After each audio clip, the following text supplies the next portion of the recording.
Welcome back all the students to the video presentation in power system planning BTech 6th semester. In the previous video lecture we are studying transmission planning.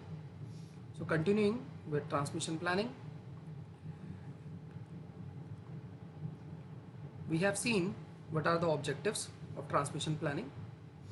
Primary objective is to lower the cost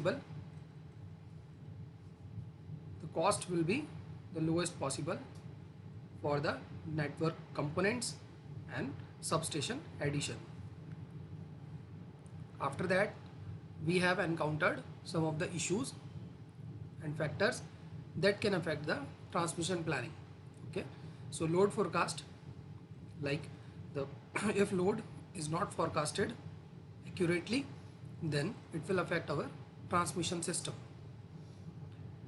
Then these are the various factors that have to be looked upon. Now continuing with transmission planning, we have seen that what are the voltage levels and what are the power flow requirements. Now moving forward,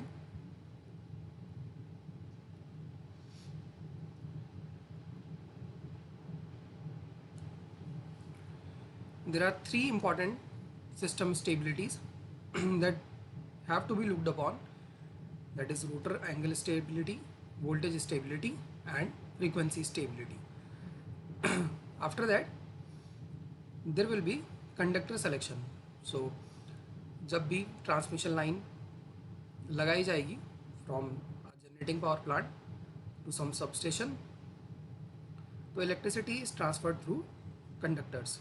Okay, so there are four major type of conductors that are used in electrical transmission system. These are AAC, which is also called as all aluminum conductor. Then we have all aluminum alloy conductor, that is AAAC. Then we have ACSR, which is aluminum conductor steel reinforced. So this is the most common type of conductor जो कि use किया जाता है transmission system में, that is aluminium conductor steel reinforced. तो inside there is a strand or there is a wire or there is a conductor of steel, but outside the conductor that carries electrical power is made up of aluminium. So outside it is aluminium and inside it is steel, so it is reinforced through steel, which gives it a mechanical strength to stay in between 300 to 400 meter distance between two towers.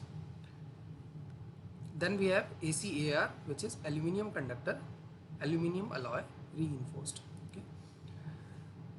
The following sizes have been standardized by CEA for transmission line for different voltages in the country. Okay. So first of all, you can see here the transmission voltages which are from 132 kV to 800 kV. So 800 kV, that is HVDC line plus minus ultra high voltage, and 765 kV, that is AC voltage.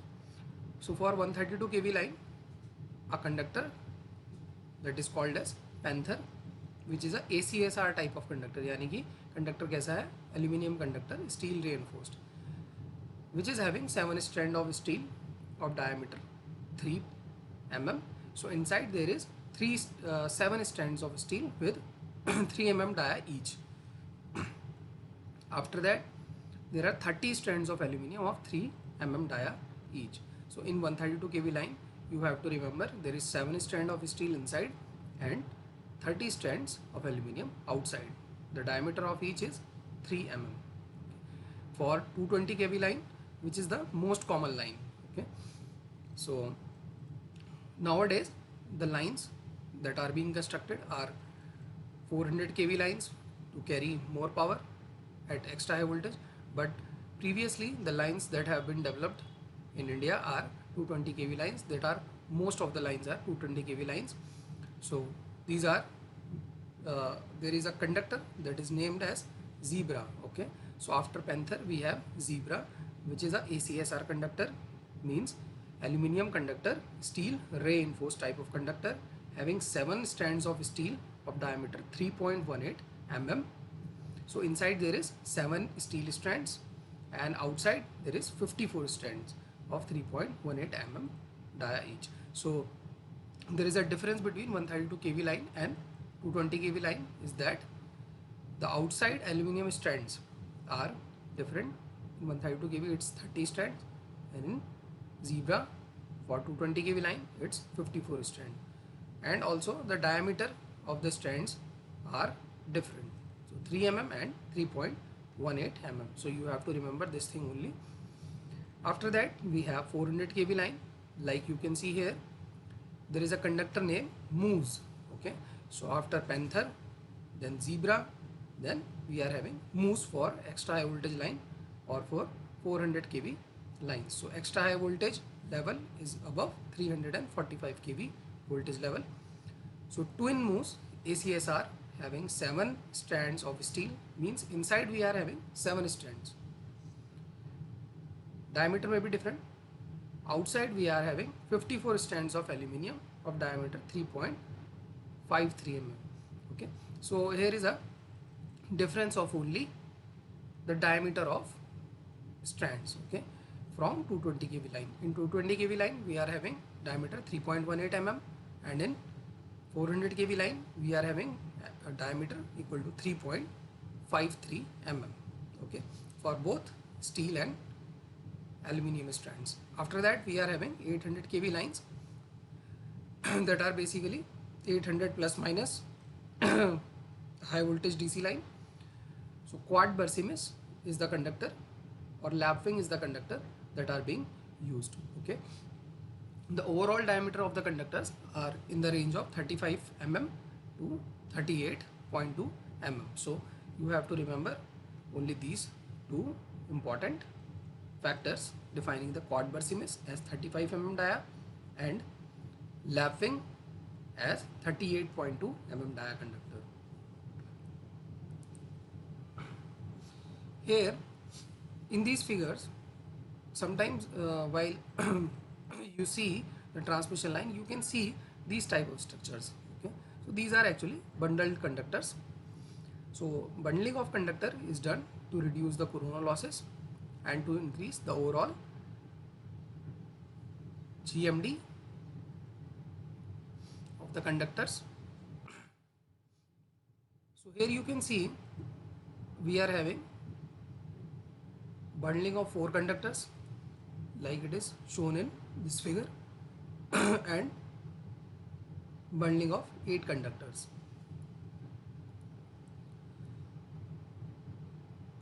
So more about bundling of conductors, you can see the notes. Then we have covered in the previous video lecture that what are the factors that define the insulation design. So very important here is for 220 kV line, it is basically based upon lightning and switching surges, and for 400 kV line based upon switching surge and contamination. Contamination means pollution. Now coming to our next point in transmission planning, that is system and load point indices. So there are some of the important indexes which are based upon system and load of the system that are very important to be monitored for having a successful transmission system. Okay, so number 1 is frequency of overload, means if load suddenly increases. So when load increases, the frequency will go down. Okay, if load increases, then generator will try to produce more power and thus the frequency will go down. So what will be the maximum reduction in frequency according to the overloading conditions that have to be carefully identified. Then the low voltage condition of the system, as due to more load there will be higher voltage drops. So the voltage regulation from sending to receiving end must be carefully determined. Then voltage collapse conditions, at what conditions the voltage can collapse in the system. Then what are the load curtailments? This is due to scheduled maintenance of the generators. So how much load the transmission line cannot be supplied, and at what time the transmission line cannot supply the load. These are calculated in events per year or hours per year. Then we have average duration, for how much time, total time in a year, the load that is not to be supplied from the generating end to the, or sending end to the receiving end. And what are the probability for these type of failures that have to be calculated, and what is the total energy that is remain unserved or energy not served. So these are the very important points that you have to remember as a load point indices. So again, it is frequency or overload, low voltage, voltage collapse, load curtailment, average duration, probability, and energy not served. The last 4 points, load curtailment, average duration, probability, so these you have studied in your previous chapter on generation system planning. So load curtailment, that is loss of load, average duration, loss of load of energy, and probability you have determined at what outage you have what type of probability, then energy not served. These are the data that are required for composite system reliability. So reliability is a very important point here. So what will be the system reliability? So the system reliability, to check the system reliability, these are the important data that are required. Number one is network topology. So what kind of network topology is followed, and what is the configuration in the network. Okay, then we have permanent short circuit failure events per year. So short circuit failure, that are permanent kind of short circuit failures, and what are the frequency per year. Then temporary short circuit failures and their frequency, and open circuit failures due to opening of circuit breakers, then component failure rates and repair times. So mean time to repair and mean time to switch. So you have seen this in your previous generation system planning. Okay, so like that you have seen for the generator, they may be calculated for each of the components also.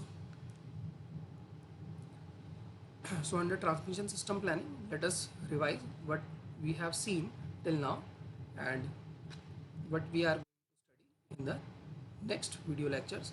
So under power system planning for 6th semester, I am having a Google Classroom with a link described here, and you can join this Google Classroom by this following link.